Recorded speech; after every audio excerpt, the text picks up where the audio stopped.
That's the sound of the Ideal Maine Brass Band marching down Brackett Avenue, ushering in Sacred and Profane this past weekend. The annual celebration always coincides with the weekend closest to the full harvest moon, bringing music, art installations, and plenty of revelers to Battery Steel. Those revelers included Islanders, Portland residents, and people traveling from Boston and beyond to come see what the artists made. If you've never been, we're not talking about the art that you might see at the Portland Museum of Art.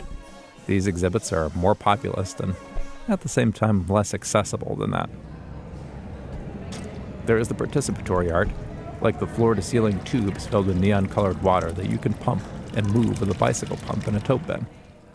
There is the artist, covered in reflective heat wrap, playfully mirroring your moves.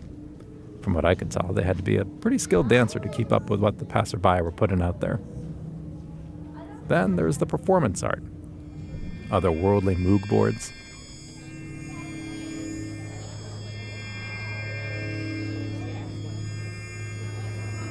Ethereal xylophones.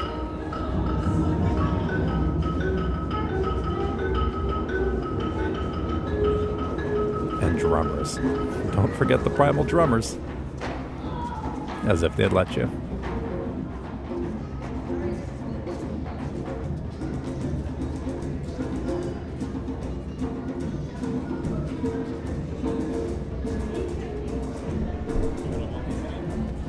Whether you're into this kind of thing or not, Sacred and Profane has a lesson each of us can take to heart. There's a magnetic pull on the island for unique individualists, something drawing each of us here, whether for the day, like many at Sacred and Profane, or for a lifetime. What draws us here or keeps us here is the same spark, the same desire expressed in different ways, the desire for something more fundamental in life, the closeness of nature, being surrounded by water and trees, the closeness of neighbors, family, friends. Life distilled to its essential elements: a store, a post office, a couple of restaurants, skilled craftsmen, a library, a school. We've chosen this place, where instead of distracting us from life, our environment encourages us to embrace it. Is that not what the people who come here for Sacred and Profane try to do in their own way?